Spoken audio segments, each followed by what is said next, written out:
എന്തൊക്കെയാണ് discontinued operations related ആയിട്ട് നമ്മൾ ഡിസ്ക്ലോസ് ചെയ്യേണ്ടതാണ് നോക്കാനുള്ളത്. Welcome to entry elevate ACCS financial reporting classes.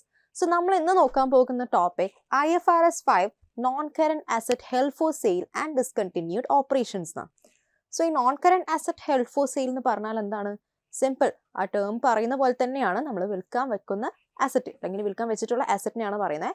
And discontinued operations എന്താണെന്നുള്ളത് നമുക്ക് വരുന്ന സ്ലൈഡ്സിൽ കവർ ചെയ്യാം. Criteria to classify an asset as held for sale. So ഒരു അസറ്റിനെ വിൽക്കാൻ വെക്കുന്നതിന് ഒരു ക്രൈറ്റീരിയ പറയുന്നുണ്ട് നമ്മൾ ഈ സ്റ്റാൻഡേർഡ് പ്രകാരം. സോ അതെന്താണെന്നുള്ളത് നോക്കാം. The asset must be available for immediate sale in its present condition. അതിൻ്റെ ഈ പ്രസന്റ് കണ്ടീഷനിൽ തന്നെ നമ്മൾ വിൽക്കാൻ ഇമ്മീഡിയറ്റ്ലി അവൈലബിൾ ആയിരിക്കണം. അതായത് ഇപ്പോൾ ഒരു വർക്കിങ്ങിൻ്റെ ഇടയിലോ അല്ലെങ്കിൽ റിപ്പയറിൻ്റെ കണ്ടീഷനിലോ അങ്ങനെയൊന്നും ആയിരിക്കാൻ പാടില്ല. പ്രോപ്പർ പ്രസന്റ് കണ്ടീഷനിൽ തന്നെ എന്തായിരിക്കണം? ഇമ്മീഡിയറ്റ്ലി അവൈലബിൾ ആയിരിക്കും. And the sale must be highly probable. അതായത് സെയിൽ എന്തായാലും നടന്നിരിക്കണം എന്നാണ് ഉദ്ദേശിക്കുന്നത്. The sale should be expected to take place within 1 year from the date of classification. അതായത് നമ്മൾ ഈ നോൺ കറന്റ് അസറ്റിനെ ഹെൽഡ് ഫോർ സെയിൽ എന്ന് ക്ലാസിഫൈ ചെയ്ത് കഴിഞ്ഞാൽ അന്ന് മുതൽ 1 yearനുള്ളിൽ എന്തായിരിക്കണം? ഈ അസറ്റ് സെയിൽ ചെയ്ത് പോയിരിക്കണം. ഇതാണ് ക്രൈറ്റീരിയാസ്. ഇതിൽ ഈ ഹൈലി പ്രോബബിൾ എന്ന് പറയുമ്പോൾ സ്റ്റാൻഡേർഡ് പ്രകാരം എന്ത് ഉദ്ദേശിക്കുന്നതാണ് നോക്കാനുള്ളത്. Management must be committed to a plan to sell the asset. Management committed ആയിരിക്കണം. There must be an active programme to locate a buyer. നമ്മൾ വെറുതെ ഇരുന്നാൽ പോരാ, എന്ത് ചെയ്യണം? ബയറിനെ കണ്ടുപിടിക്കണം. The asset must be marketed for a sale at a price that is reasonable in relation to its current fair value. ഇപ്പോൾ for example market വാല്യൂവിൽ ഒരു 100,000 ഉള്ളൂ ആ അസറ്റിന്, ബട്ട് നമ്മൾ വിൽക്കാൻ വെച്ചിരിക്കുന്ന വാല്യൂ ഒരു 300,000 ഒക്കെയാണ്. അങ്ങനെ പറ്റൂല. എന്താണോ ആ ഒരു മാർക്കറ്റിലെ ഫെയർ വാല്യൂ, ഇപ്പോഴത്തെ ഫെയർ വാല്യൂ എന്താണോ ഏകദേശം ആ ഒരു റേഞ്ചിൽ വേണം സെയിൽ ചെയ്യാൻ, പ്രൈസ് ഫിക്സ് ചെയ്യാൻ വേണ്ടിയിട്ട്. അല്ലാതെ ലൈക്ക് ഫാർ നല്ല വ്യത്യാസം വരുന്ന റേഞ്ചിലൊന്നും നമ്മൾ എന്ത് ചെയ്യാൻ പാടില്ല? പ്രൈസ് ഫിക്സ് ചെയ്യാൻ പാടില്ല. The sale should be expected to take place within 1 year from the date of classification. അതാണ് നമ്മളിപ്പം പറഞ്ഞ കാര്യം. It is unlikely that significant changes to the plan will occur or will be withdrawn. അതായത് പ്ലാനിൽ changes ഉണ്ടാവാനോ അല്ല നമ്മൾ ഈ വെക്കുന്ന തീരുമാനത്തിൽ നിന്ന് പിന്മാറാനോ പാടില്ല. അതാണ് ഈ പോയിന്റിൽ പറയുന്നത്. സോ ഇതൊക്കെയാണ് ഈ ഹൈലി പ്രൊബബിൾ എന്ന് പറയുമ്പോൾ ഉദ്ദേശിക്കുന്ന കാര്യങ്ങൾ. ഇനി ഇതിന്റെ മെഷർമെന്റ് എങ്ങനെ, അതായത് എങ്ങനെയാണ് ഇതിന്റെ ട്രീറ്റ്മെന്റ്, എങ്ങനെ വാല്യൂ ചെയ്യണം എന്നുള്ളത് നോക്കാനുള്ളത്. സോ ഈ ഒരു ഫെയർ വാല്യൂ അല്ല, non current asset held for സെയിലിനെ എങ്ങനെയാണ് വാല്യുവേഷൻ ചെയ്യേണ്ടത്? ഇതിന്റെ value lower of carrying amount or fair value less cost to sell. ഏതാണോ ലോവർ അതിന്റെ വാല്യൂ ആയിരിക്കണം നമ്മൾ ഈ അസറ്റിന് കൊടുക്കേണ്ടത്. Held for sale non current asset should be presented separately on the face of statement of financial position under current asset. So ഇതിന് ഇനി മുതൽ എവിടെ കാണിക്കണം? കറന്റ് അസറ്റ്സിന് അണ്ടറിൽ കാണിക്കണം. ഇതിന് റീസൺ എന്തായിരിക്കും? നമ്മൾ നേരത്തെ പോയിന്റിൽ പറഞ്ഞിട്ടുണ്ട്, നമ്മളിങ്ങനെ ക്ലാസിഫൈ ചെയ്ത് കഴിഞ്ഞാൽ 1 yearനുള്ളിൽ എന്ത് ചെയ്യണം? സെയിൽ ചെയ്യണം. സോ നമ്മളെ കയ്യിൽ ഒരു 1 yearനുള്ള ഒരു അസറ്റ്സിന് നമ്മൾ നോൺ കറന്റ് അസറ്റ് ആയിട്ട് ക്ലാസിഫൈ ചെയ്യുമോ? ഇല്ല. 1 yearനുള്ളിലാണെങ്കിൽ നമ്മൾ അതിനെ എന്തായിട്ട് വേണം ക്ലാസിഫൈ ചെയ്യാൻ? കറന്റ് അസറ്റ് ആയിട്ട്. സോ ഇവിടുത്തെ കേസിലും 1 year അല്ലേ? സോ എന്തായിട്ട് ഇനി മുതൽ എന്തായിട്ട് ക്ലാസിഫൈ ചെയ്യണം? കറന്റ് അസറ്റ് ആയിട്ട് വേണം ക്ലാസിഫൈ ചെയ്യാൻ. സോ സ്റ്റേറ്റ്മെന്റ് ഓഫ് ഫിനാൻഷ്യൽ പൊസിഷനിൽ കറന്റ് അസറ്റിന്റെ അണ്ടറിൽ വേണം എന്ത് ചെയ്യാൻ? ഈ അസറ്റിന് നമ്മൾ കാണിക്കാൻ. പിന്നെ ഇതിന് എന്തില്ല? ഡിപ്രിസിയേഷൻ ഇല്ല അല്ലേ? നോർമലി ഒരു കറന്റ് അസറ്റിന് ഡിപ്രിസിയേഷൻ ഉണ്ടാവുമോ? ഇല്ല. സോ എവിടെയോ എന്ത് കാണിക്കേണ്ട ആവശ്യമില്ല. ഇനി മുതൽ ഡിപ്രിസിയേഷൻ കാണിക്കേണ്ട ആവശ്യമില്ല. സോ നമുക്കൊരു പ്രോബ്ലം ചെയ്ത് നോക്കാം. ഇവിടെ റിക്വയർമെന്റ് ഫസ്റ്റ് നോക്കാം. At what value should the machine be stated in Mitchell Company statement of financial position at 31st December 2003? എങ്ങനെയാണ് ഈ അസറ്റിനെ കാണിക്കേണ്ടതെന്നാണ് ചോദിച്ചിട്ടുള്ളത്. സോ സിനാരിയോ നോക്കാം. On 1st January 2001. സോ ഇത് 1ലുള്ള കാര്യമാണ്. നമ്മളോട് ചോദിച്ചിട്ടുള്ള എപ്പോൾ റെക്കോർഡ് ചെയ്യേണ്ട കാര്യമാണ്?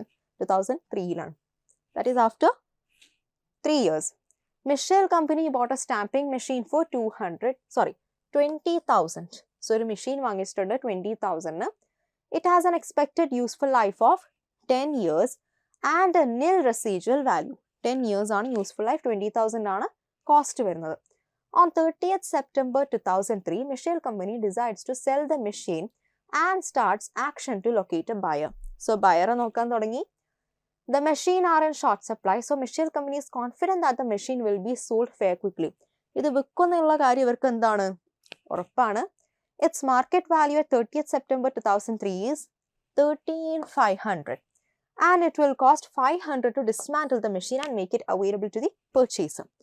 So 13,500 ആണ് എന്ത് ഫെയർ വാല്യൂ, മാർക്കറ്റിൽ എന്നത്തെ വാല്യൂ. പിന്നെ ഇത് വിൽക്കാൻ വേണ്ടിക്ക് അവർക്ക് എത്ര കോസ്റ്റ് വരുന്നുണ്ട്? 500 കോസ്റ്റ് വരുന്നുണ്ട്. The machine has not been sold at the year end. So year end ആയിട്ടും എന്ത് ചെയ്തിട്ടില്ല? മെഷീൻ വിറ്റിട്ടില്ല. ബട്ട് ഓക്കെ, 1 year ആയിട്ടില്ലല്ലോ. എപ്പോഴാണ് വിൽക്കാൻ ക്ലാസിഫൈ ചെയ്തത്? 30th September 2003 so 30th September 2004 വരെ ടൈം ഉണ്ട്. സോ ഇതിനെ എങ്ങനെയാണ് അക്കൗണ്ട് ചെയ്യുക എന്നുള്ളത് നോക്കി നോക്കാം. സോ ഫസ്റ്റ് നമ്മൾ വാല്യൂ ചെയ്യേണ്ടത് എങ്ങനെയാണ്? Lower of cost or fair value less cost to sell. So ഇവിടെ കോസ്റ്റും നോക്കാം, ഫെയർ വാല്യൂ ലെസ് കോസ്റ്റും സെല്ലും നോക്കാം. എന്നിട്ട് ഇതിൽ ഏതാണോ ലോവർ ആ വാല്യൂ ആണ് നമ്മൾ കൊടുക്കേണ്ടത്. ഓക്കെ, സോ ഫസ്റ്റ് ചെയ്ത് നോക്കാം. നമുക്ക് കോസ്റ്റ് നോക്കാം. കോസ്റ്റ് എത്രയാണ് പറഞ്ഞിട്ടുള്ളത്? 20,000 ആണ് കോസ്റ്റ് പറഞ്ഞിട്ടുള്ളത്. ഇത് എപ്പോഴുള്ളതാണ്? 1st January 2001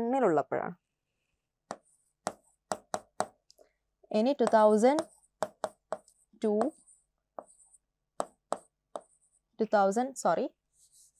ഇത് 2001 ജാനുവരിയിലുള്ളതാണ്. സോ ഡിസംബർ 2001 1 year ആവും. December 2002 2nd year. And December 2003 വരെ നമ്മുടെ അസറ്റ് കയ്യിലുണ്ടോ? ഇല്ല. ഇതുവരെ നമ്മളെ കയ്യിലുള്ളൂ സെപ്റ്റംബർ വരെ മാത്രമേ നമ്മളെ കയ്യിലുള്ളൂ. 30th September 2003 മാത്രമേ നമ്മുടെ കയ്യിലുള്ളൂ എന്നല്ല, നമ്മൾ വിൽക്കാൻ ക്ലാസിഫൈ ചെയ്യുന്നത് ആ ഒരു പോയിന്റ് ഓഫ് ടൈമിലാണ്. ഓക്കെ, സോ ഇവിടെ ഡിസംബർ കൊടുക്കാൻ പാടില്ല, നമുക്ക് സെപ്റ്റംബർ കൊടുക്കാം. Okay, so first year depreciation വരും അല്ലേ? സോ നമുക്ക് 30th September 2003 എന്താണ് ക്യാരിങ് എമൗണ്ട്, അതായത് എന്താണ് ഈ അസറ്റിന്റെ വാല്യൂ എന്ന് കാണണം കോസ്റ്റ് പ്രകാരം. സോ ഡിപ്രിസിയേഷൻ ഓരോ ഇയർ ആയിട്ട് നമ്മൾ എന്ത് ചെയ്യണം? റെഡ്യൂസ് ചെയ്യണം. ഫസ്റ്റ് ഇയറിലെ ഡിപ്രിസിയേഷൻ എത്ര വരും? 20,000 ആണ്. ഡിവൈഡഡ് ബൈ യൂസ്ഫുൾ ലൈഫ് 10 ആണ്, അതായത് 2,000 ഡിപ്രിസിയേഷൻ വരും. സെക്കൻഡ് ഇയറോ same 2,000. But third year same ആയിരിക്കും, കാരണം സെപ്റ്റംബർ വരെ മാത്രമേ നമ്മുടെ കയ്യിൽ അസറ്റ് ഉള്ളൂ. സോ ആ ഒരു ഫുൾ ഇയർ ഡിപ്രിസിയേഷൻ കൊടുക്കണ്ട. ജാനുവരി ടു സെപ്റ്റംബർ ആ ഒരു 9 months ഡിപ്രിസിയേഷൻ മാത്രമേ നമ്മൾ എന്ത് ചെയ്യണ്ടൂ? കൊടുക്കേണ്ട ആവശ്യമുള്ളൂ. സോ 9 months ഡിപ്രിസിയേഷൻ കാൽക്കുലേറ്റ് ചെയ്യാം. 2,000 into 9/12. സോ 2,000 into 9/12 എന്ന് പറയുമ്പോൾ 1,500 ആണ് വരിക. സോ ക്യാരിങ് എമൗണ്ട് എത്ര ആയിരിക്കും? നമ്മുടെ ഡിപ്രിസിയേഷൻ ഒക്കെ കുറച്ചിട്ട് ക്യാരിങ് എമൗണ്ട് 14,500 ആണ് നമ്മുടെ ക്യാരിങ് എമൗണ്ട് വരുന്നത്. ഇനി fair value less cost to sell എത്രയാണോ നോക്കാം.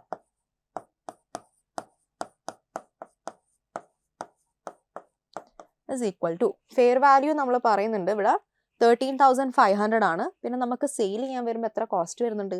എക്സ്ട്രാ ഒരു 500 വരുന്നുണ്ട്. So 13,500 minus 500 that is equal to 13,000. അതായത് ഇവിടെ ഏതാണ് ലോവർ? നമ്മുടെ അസറ്റിന് ഇപ്പോഴത്തെ ക്യാരിങ് എമൗണ്ട് ആണോ fair value less cost to sell ആണോ? Fair value less cost to sell ആണ്. സോ ഈ വാല്യൂല് വേണം നമ്മൾ എവിടെ കാണിക്കാൻ? SOFPയിൽ ഇനി മുതൽ കറണ്ട് അസറ്റ് ആയിട്ട് ഇവിടെ നമ്മുടെ ഈ സ്റ്റാമ്പിംഗ് മെഷീനെ കാണിക്കാൻ. ഇനി മുതൽ കറണ്ട് അസറ്റിന്റെ അണ്ടറിൽ വേണം സ്റ്റാമ്പിംഗ് മെഷീൻ എന്ന് പറഞ്ഞിട്ട് ഏത് വാല്യൂ ആണോ നിങ്ങൾ കൊടുക്കേണ്ടത്? 13,000 ആണ് കൊടുക്കേണ്ടത്. ഈ 14,500 കൊടുക്കാൻ പാടില്ല. ബട്ട് ഇവിടെ വേറൊരു കാര്യം കൂടി നമുക്ക് ശ്രദ്ധിക്കാനുണ്ട്. എന്താണ്? 14,500 ആണ് ക്യാരിങ് എമൗണ്ട് പ്രകാരം വന്നിട്ടുള്ളത്. ബട്ട് ഈ fair value less cost to sell നമ്മൾ എവിടെയോ ഇത് പഠിച്ചിട്ടുണ്ട് അല്ലേ? നമ്മൾ IS 36 ഇമ്പയർമെന്റ് ഓഫ് അസറ്റ്സിൽ ഓർമ്മയുണ്ടോ? Fair value less cost to sell എന്ന് പറയുമ്പോൾ എന്താണ്? Recoverable amount. ഈ കേസിൽ നിങ്ങൾ ഒന്ന് നോക്കി നോക്ക്. ഇവിടെ റിക്കവറബിൾ എമൗണ്ട് എത്രയാണ്? 13,000 ആണ്. ആൻഡ് ക്യാരിങ് എമൗണ്ടോ 14,500. സോ ക്യാരിങ് എമൗണ്ട് ആണ് ഹയർ എങ്കിൽ അല്ലെങ്കിൽ ഗ്രേറ്റർ എങ്കിൽ അവിടെ എന്ത് വരും? ഇമ്പയർമെന്റ് ലോസ് വരും എന്നുള്ളത് നമ്മൾ പഠിച്ചിട്ടുണ്ട് അല്ലേ? സോ ഈ കേസിലും എന്തുണ്ട്? ഇമ്പയർമെന്റ് ലോസ് ഉണ്ട്. സോ അതും കൂടി നമ്മൾ കാൽക്കുലേറ്റ് ചെയ്യണ്ടേ? ക്യാരിങ് എമൗണ്ട് 14,500 ആണ്, റിക്കവറബിൾ എമൗണ്ട് 13,000 ആണ്. അതായത് ഒരു 1,500 എന്തുണ്ട്? ഇമ്പയർമെന്റ് ലോസ് ഉണ്ട്. ഈ ഇമ്പയർമെൻറ്റ് ലോസ് നമ്മൾ എവിടെ കാണിക്കണം? SOPL എക്സ്പെൻസ് ആയിട്ട് കാണിക്കണം. സോ ഇവിടെ lower of carrying amount on fair value less cost to sell ആണ് നമ്മളൊരു non current asset held for സെയിലിനെ വാല്യൂ ചെയ്യേണ്ടത്. സോ ഈ കേസിൽ lower fair value less cost to sell ആണ്. ഈ 13,000 സ്റ്റേറ്റ്മെന്റ് ഓഫ് ഫിനാൻഷ്യൽ പൊസിഷനിൽ കറണ്ട് അസറ്റ് ആയിട്ട് കാണിക്കണം. ആൻഡ് ഇവിടെ വേറൊരു കാര്യം വരുന്നതാണ് ഇമ്പയർമെന്റ് ലോസ്. കാരണം ക്യാരിങ് എമൗണ്ട് ആണ് റിക്കവറബിൾ എമൗണ്ടിനേക്കാളും ഹയർ. സോ ഇത് രണ്ടും കൂടി മൈനസ് ചെയ്യുമ്പോൾ നമുക്ക് 1,500 കിട്ടും. ഇതിന് എവിടെ കാണിക്കണം? SOPL എക്സ്പെൻസ് ആയിട്ട് കാണിക്കണം. That's it. So non current asset held for sale അത് വെച്ചിട്ട് എങ്ങനെ ഡീൽ ചെയ്യണം എന്നുള്ള പാർട്ട് കഴിഞ്ഞു. ഇനി നമുക്ക് സെക്കൻഡ് പാർട്ടാണ് ഇവിടെ നോക്കാനുള്ളത്. എന്താണ് ഡിസ്കണ്ടിന്യൂഡ് ഓപ്പറേഷൻ? ഫോർ എക്സാമ്പിൾ നമുക്കിപ്പോൾ ഒരു 2-3 ബ്രാഞ്ച് ഉണ്ട്. അതിൽ ഏതെങ്കിലും ഒരു ബ്രാഞ്ച് ഷട്ട് ഡൗൺ ചെയ്തു, അല്ലെങ്കിൽ ഏതെങ്കിലും ഒരു ഓപ്പറേഷൻസ് നമ്മൾ ഇനി മുതൽ കണ്ടിന്യൂ ചെയ്യുന്നില്ല, അവിടെ സ്റ്റോപ്പ് ചെയ്തു. സോ ഇതിന് ഈ ഒരു സിറ്റുവേഷനെയാണ് നമ്മൾ എന്ത് പറയുക?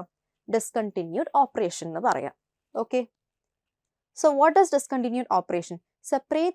represents a separate major line of business or geographical area of operation. അതായത് ഇപ്പം സൗത്ത് നോർത്ത് എന്നൊക്കെ പറഞ്ഞിട്ട് കുറേ റീജിയനിൽ ഓപ്പറേഷൻ ഉണ്ട്. ഏതെങ്കിലും ഒരു റീജിയനിൽ ഷട്ട് ഡൗൺ ചെയ്താൽ, അല്ലെങ്കിൽ ആ ഒരു റീജിയനിൽ ഷട്ട് ഡൗൺ ചെയ്താലാണ് നമ്മൾ എന്ത് പറയാം? ഡിസ്കണ്ടിന്യൂഡ് ഓപ്പറേഷൻ എന്ന് പറയാം. It is a part of single coordinated plan to dispose of a separate major line of business or geographical area of operation. ഇപ്പോൾ സൗത്തിൽ ഇപ്പോൾ 2-3 ഷോപ്പ് ഉണ്ട്. ഇപ്പോൾ ഏതെങ്കിലും ഒന്ന് ഷട്ട് ഡൗൺ ചെയ്താലെന്ന് മാത്രമല്ല ഉദ്ദേശിക്കുന്നത്. അതായത് ആ ഒരു സൗത്ത് നിന്നുള്ള ഫുൾ ബ്രാഞ്ച് തന്നെ എന്ത് ചെയ്യുക? ഷട്ട് ഡൗൺ ചെയ്യുക, അല്ലെങ്കിൽ അവിടുത്തെ ഓപ്പറേഷൻസ് ഡിസ്കണ്ടിന്യൂ ചെയ്യുക എന്നാണ് ഉദ്ദേശിക്കുന്നത്. It is a subsidiary acquired exclusively with a view to resale. Subsidiary എന്ന് പറഞ്ഞാൽ എന്താണ്? നമ്മളിപ്പോൾ വേറൊരു കമ്പനീൻ്റെ ഒരു 50K ആവും, അതായത് അതിൻ്റെ മേലെ നമുക്ക് കൺട്രോൾ കിട്ടുന്ന രീതിയിൽ അക്വയർ ചെയ്ത ഒരു 60-70% അക്വയർ ചെയ്താൽ ആ ബിസിനസ് അല്ലെങ്കിൽ ആ ഒരു കമ്പനീനെയാണ് നമ്മൾ എന്തായിട്ട് പറയുന്നത്? സബ്സിഡറി എന്ന് പറയുന്നത്. സോ ഈ സബ്സിഡറി വെച്ചിട്ടുള്ളത് എങ്ങനെ ചെയ്യണം എന്നുള്ളതൊക്കെ നമ്മൾ പിന്നീട് കവർ ചെയ്യുന്നതായിരിക്കും. ഇപ്പോൾ ജസ്റ്റ് ഇങ്ങനെ നിങ്ങൾക്ക് മനസ്സിലാക്കിയാൽ മതി. സോ നമ്മളിപ്പോൾ ഒരു സബ്സിഡറി വാങ്ങിച്ചിട്ടുണ്ട്, പക്ഷെ എന്തിനു വേണ്ടിക്കാണ്? റീസെയിൽ ചെയ്യാൻ വേണ്ടിക്കാണ്. അല്ലാതെ നമ്മുടെ ബിസിനസ്സിനെ ഇമ്പ്രൂവ് ചെയ്യാനോ ഡെവലപ്പ് ചെയ്യാനോ അല്ല, റീസെയിൽ ചെയ്യണം എന്നുള്ളൊരു ഉദ്ദേശത്തോടെ വാങ്ങിച്ച സബ്സിഡറി, അതാണ് ഉദ്ദേശിക്കുന്നത്. സോ ഈ 3 കേസസുമാണ് ഏത്? ഡിസ്കണ്ടിന്യൂഡ് ഓപ്പറേഷൻസ് എന്ന് പറയുന്നത്. Disclosure of discontinued operation. The following should be disclosed separately in financial statements. എന്തൊക്കെയാണ് ഡിസ്കണ്ടിന്യൂഡ് ഓപ്പറേഷൻസ് റിലേറ്റഡ് ആയിട്ട് നമ്മൾ ഡിസ്ക്ലോസ് ചെയ്യേണ്ടതാണ് നോക്കാനുള്ളത്. Post tax profit or loss of discontinued operation. ആ ഒരു ഡിസ്കണ്ടിന്യൂഡ് ഓപ്പറേഷൻ്റെ post tax profit or loss സാധാരണ നമ്മൾ SOPL എന്ത് ചെയ്യും? നമ്മുടെ സെയിൽസ്, കോസ്റ്റ് ഓഫ് സെയിൽസ്, പിന്നെ നമ്മുടെ ഓപ്പറേറ്റിംഗ് എക്സ്പെൻസസ് അങ്ങനെയൊക്കെ ലൈൻ ബൈ ലൈൻ ആയിട്ട് കൊടുക്കും അല്ലേ? ബട്ട് ഡിസ്കണ്ടിന്യൂഡ് ഓപ്പറേഷൻസിന് അങ്ങനെയൊന്നുമല്ല. ജസ്റ്റ് സിംഗിൾ ലൈനിൽ post tax profit or loss of discontinued operation എന്ന് പറഞ്ഞിട്ട് ജസ്റ്റ് ഒരു സിംഗിൾ ലൈനിൽ കൊടുക്കണം. അല്ലാതെ ഫുള്ളായിട്ട് ഇങ്ങനെ കൊടുക്കേണ്ട ആവശ്യമില്ല. ജസ്റ്റ് സിംഗിൾ ലൈനിൽ വേണം മെൻഷൻ ചെയ്യാൻ. The post tax gain or loss recognised on the measurement to fair value less cost of disposal. ഇനി നമ്മളിപ്പോൾ ഇത് ഇമ്പയർമെന്റ് ലോസ്, ഈ സിറ്റുവേഷനിൽ എന്തെങ്കിലും ഇമ്പയർമെന്റ് ലോസ് ഫെയർ വാല്യൂലേക്ക് മെഷർ ചെയ്യുമ്പോൾ എന്തെങ്കിലും ഇമ്പയർമെന്റ് ലോസ് വന്നിട്ടുണ്ടെങ്കിൽ അതും എന്ത് ചെയ്യുക? ഇതിൻ്റെ കൂടെ ആഡ് ഓർ മൈനസ് ചെയ്യുക. ഗെയിൻ ആണെങ്കിൽ ആഡ് ചെയ്യുക, അല്ലെങ്കിൽ മൈനസ് ചെയ്യുക. ഇത്ര മാത്രമേ ഡിസ്കണ്ടിന്യൂഡ് ഓപ്പറേഷൻസ് റിലേറ്റഡ് ആയിട്ട് നിങ്ങൾ കാണിക്കേണ്ട ആവശ്യമുള്ളൂ. അല്ലാതെ ഫുൾ പ്രോസസ്സ് ഒന്നും കാണിക്കേണ്ട ആവശ്യമില്ല. Just in A single line. So ഇങ്ങനെയാണ് നമ്മൾ എന്ത് ചെയ്യുക? Non current asset held for sale treatment ചെയ്യേണ്ടതും അതേപോലെ ഡിസ്കണ്ടിന്യൂഡ് ഓപ്പറേഷൻസിന് വെച്ചിട്ട് എങ്ങനെയാണ് കാണിക്കേണ്ടതെന്നുള്ളതാണ് നമ്മൾ ഈ ഒരു ടോപ്പിക്കിൽ നോക്കിയിട്ടുള്ളത്. സോ ഇത് ക്ലിയർ ആണെന്ന് വിചാരിക്കുന്നു. എന്തെങ്കിലും ഡൗട്ട്സ് ഉണ്ടെങ്കിൽ എന്ത് ചെയ്യുക? കമൻറ്റ് ചെയ്യുക. Thank you.